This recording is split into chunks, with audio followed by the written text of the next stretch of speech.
Assalamualaikum warahmatullahi wabarakatuh.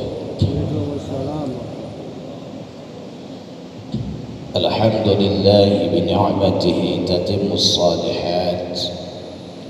Wassalatu wassalamu ala sayyidis sadat wa ala alihi wa ashabihi ahli al-fadli wal karamat. Subhanaka la ilma lana illa ma 'allamtana innaka antal alimul hakim. Hasbunallahu wa ni'mal wakil. Wala hawla wala quwwata illa billahil aliyyil azim. Jamaah masjidul karimun yang dimuliakan oleh Allah Subhanahu wa taala. Pertama dan yang paling utama, tentunya puji dan syukur kita panjatkan kehadirat Allah Subhanahu wa taala. Dengan tiada bosan-bosannya kita mengucapkan alhamdulillahi rabbil alamin. Yang sampai kepada hari yang mulia ini Allah masih tetap melimpahkan rahmatnya, mencurahkan kasih sayangnya, memberikan kepada kita nikmat yang tiada terhingga dan terkira, sehinggalah kita dapat hadir di rumah Allah yang mulia ini, dapat menunaikan salat fardu zuhur dengan berjamaah. Salawat dan salam senantiasa kita haturkan kepada junjungan alam Putra Abdullah belahan jiwa aminah Sayyiduna wa Habibuna wa Rasulullah wa Syafi'una Muhammad sallallahu alaihi wasallam, tentunya dengan mengucapkan sepotong doa penenang jiwa yang berlafazkan Allahumma salli ala Sayyidina Muhammad wa ala ali Sayyidina Muhammad. Jamaah Masjid Agung Karimun yang dimuliakan oleh Allah Subhanahu wa taala. Satu hari datanglah seorang laki-laki menghadap kepada Rasulullah sallallahu alaihi wasallam. Kata laki-laki ini, "Ya Rasulullah, akhbirni bi'amalin wahidin adkhulu bihil jannah." Ya Rasulullah, tolong dulu bagi tahu kepada saya satu amalan, tak payah banyak-banyak, satu aja. Tolong dulu ajarkan kepada saya satu amalan yang kalau yang satu ini kuamalkan dengan sebaik-baiknya, kuamalkan dengan ikhlas, kuamalkan dengan istiqamah, maka akan dapat menghantarkan aku ke dalam surganya Allah Subhanahu wa taala. Kita pun kalau minta amalan ya maunya begitu, tak usah banyak-banyak, yang penting singkat padat tapi mantap. Jadi Rasulullah sallallahu alaihi wasallam menjawab, apa pertanyaannya? Amalan yang kalau diamalkan satu saja, yang satu ini diamalkan dengan baik, dengan ikhlas dan dengan istiqomah, inilah jalan yang menyampaikan ke dalam surganya Allah Subhanahu wa taala. Kata Rasulullah, kalau begitu kun muazzina qaumik yuqimu bika salatahum. Jadilah engkau seorang muazzin di tempatmu, di kawasanmu, di lingkunganmu, di daerahmu. Jadilah engkau seorang muazzin yang ketika engkau kumandangkan azan, orang-orang yang di luar masjid, mereka yang tengah sibuk bekerja, lalu mereka kemudian teringat, dah masuk waktu sholat, dah masuk waktu sholat, sehingga mereka pun bergegas berangkat ke kamar mandi, istinja, ambil wudhu, kemudian cepat-cepat pergi ke masjid. Gara-gara siapa? Gara-gara muazzin. Jadi kata Rasulullah simpel saja. Beliau tidak mengatakan kamu sholat sunnah, sholat tahajud sepanjang malam dari isya sampai subuh. Nabi tak bilang begitu. Kamu baca Quran kalau enggak 5 juz jangan berhenti. Nabi tidak sekejam itu. Jadi Nabi bilang apa? Simpel saja. Kun muazzina qaumik, jadilah kamu seorang muazzin yang ketika kamu kumandangkan azan, orang yang lupa akan terjaga sehingga mereka bersegera untuk datang ke masjid salat berjamaah. Rupanya mengumandangkan azan ini besar pahalanya. Makanya dalam beberapa tulisan keterangan dari para ulama-ulama kita, mereka mengutip hadis-hadis tentang fadilah orang yang mengumandangkan azan. Muazzin itu termasuk orang yang paling banyak pahala salat jamaahnya. Kenapa demikian? Karena kalau muazzin mengumandangkan azan, berapa banyak jumlah pahala salat berjamaah kita yang salat zuhur tadi dikumpulkan semuanya, itulah pahala salat berjamaah khusus bagi muazzin itu. Jadi makanya Rasulullah mengatakan seperti itu karena muazzin itu sangat besar pahalanya. Mengumandangkan azan itu sangat besar pahalanya.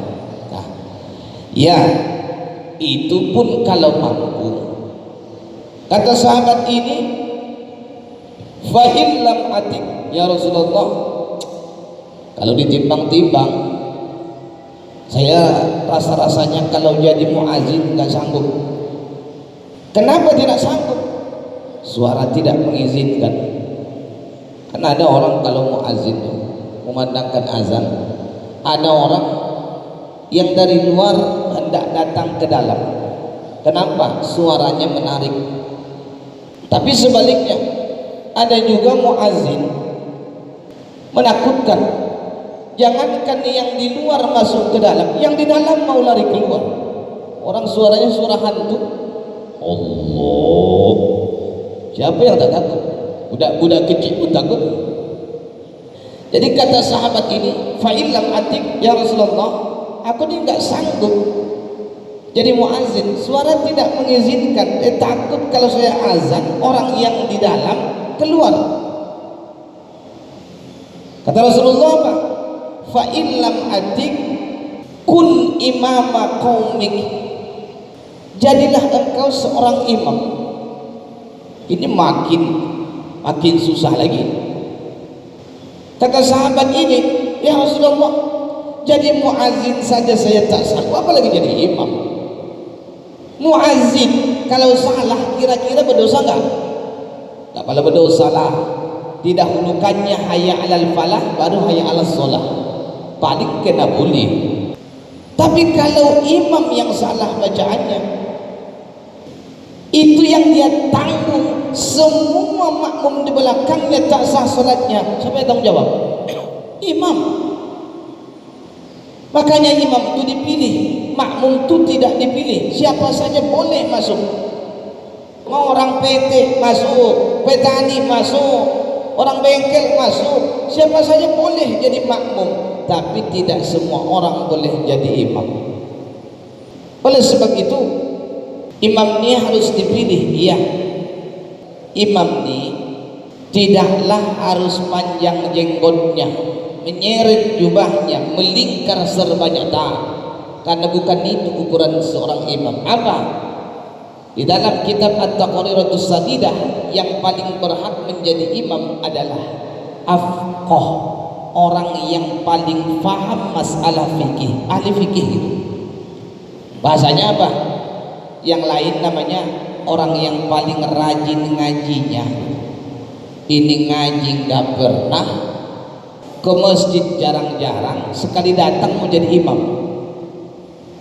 Jadi imam itu mesti dipilih dia.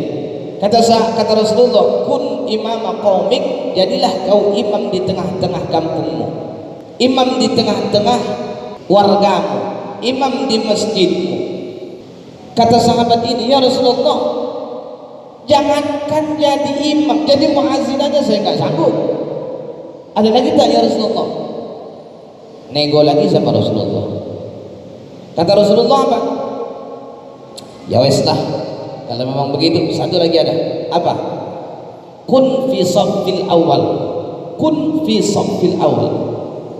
Kalau kau tidak sanggup menjadi muazzin, alasanmu misalnya karena suara tak mengizinkan, tak sanggup juga kau jadi imam karena ilmu tidak memungkinkan, maka terakhir kata Rasulullah, jadilah engkau seorang makmum, tapi usahakan kalau sholat itu di shaf yang pertama gitu.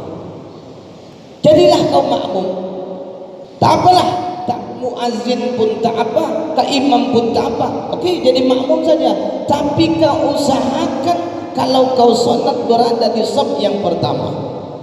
Kalau masuk ke masjid, yang ditengok mana shaf pertama yang masih kosong. Tuan-tuan, jangan dibiasakan itu di shaf yang kedua, cari. Jadi yang dimaksud Nabi di sini, usahakan untuk sholat berjamaah setiap waktu. Kalau tak ada halangan lah, upayakan untuk sholat berjamaah setiap waktu, di masjid, di surau, di musola, dan carilah di shaf yang pertama. Artinya usahakan untuk sholat berdiri di shaf yang pertama. Supaya dapat shaf yang pertama, tentunya dah lebih duluan, lebih awal kita datang, atau masuk ke masjid langsung ambil di shaf yang pertama, tidak ada masalah. Jadi kalau beribadah jangan ikut nafsu, tapi ikut apa? Ikut perintah Allah dan Rasulullah. Allah paling suka kalau kita di shaf yang pertama, Rasulullah paling suka kalau kita di shaf yang pertama. Kalau begitu carilah maunya Rasulullah SAW. Artinya apa? Sholatlah menjadi makmum, tapi makmum jadilah makmum yang berada di shaf yang pertama. Mulai hari ini sampai selanjutnya, niatkan dalam hati, kalau sholat berjamaah saya harus mencari shaf yang pertama. Kenapa? Usaha untuk mencari shaf yang pertama itu adalah bagian daripada ibadah yang andai diridhoi Allah maka akan dimasukkan Allah Subhanahu wa taala ke dalam surganya. Itu sudah menjadi jaminan daripada Rasulullah. Jadi ada lagi satu kasus. Biasanya kalau hari Jumat kita kan duduk. Waktu duduk kan kita bersilah. Jadi makan tempat gitu. Makan tempat. Begitu kita naik berdiri, itu kan ada tempat yang kosong di shaf yang pertama atau di shaf yang di depan kita. Kadang-kadang di depan kita kosong. Kebetulan di samping kita ada tuan haji yang lebih tua dari kita, yang lebih senior lah. Kira-kira siapa untuk maju di shaf yang pertama itu? Biasanya Pak Haji silakan, Pak silakan, Tuan silakan. Ini hukumnya makruh. Al-izaru bil qurbi makruhun. Mendahulukan orang di dalam mendapatkan pahala hukumnya makruh. Jadi tidak boleh kita mengatakan Pak silakan maju ke depan, tak boleh. Tidak sampai haram, tapi makruh. Kenapa? Karena kita tahu di shaf yang pertama itu lebih besar pahalanya. Kita tidak ikut berlomba di situ. Mestinya cepat langkah supaya dapat di shaf yang pertama. Bukan berarti kita berlari ke shaf yang pertama kita tidak menghormati orang yang di samping kita. Tidak. Jangan pula nantinya kalau jadi orang tua, memang budak ini sudah tahu dia ada Pak Haji di samping dia, melangkah pula dia ke depan. Mestinya aku yang di depan. Pak Haji ini yang tak tahu diri nih. Orang mesti melangkah ke depan, berlomba ke depan supaya dapat yang terbaik. Begitu. Jadi kalau ada tempat yang kosong di depan, udah itu berlomba mendapatkan. Itu tidak mesti yang paling tua umurnya, tapi siapa yang cepat dialah yang mendapat. Oleh sebab itu harus kita carilah tuan-tuan. Jadi yang tiga inilah, silakan kita pilih yang tiga ini. Mau jadi muazzin, oke, ya. Mau jadi imam, mantap. Tak bisa jadi muazzin dan imam, dah jadi makmum. Tapi usahakan berada sholat setiap waktu di masjid, surau, musola, dan carilah di shaf yang pertama. Insya Allah kalau ini kita amalkan dengan baik, istiqomah, ikhlas, ini pun dapat menghantarkan kita ke pintu surganya Allah Subhanahu wa taala. Tuan-tuan, jamaah masjid agung yang dimuliakan oleh Allah Subhanahu wa taala. Semoga Allah memberikan hidayah, taufik dan inayahnya, rasa cinta kepada masjid, rasa cinta kepada salat berjamaah sehingga kita tidak akan meninggalkannya. Amin ya rabbal alamin. Kita tutup tausiah ini dengan membaca doa kafaratul majalis. Subhanallah wa bihamdihi, subhanakallahumma wa bihamdika, asyhadu an la ilaha illa anta, astaghfiruka wa atubu ilaik. Wassalamualaikum warahmatullahi wabarakatuh.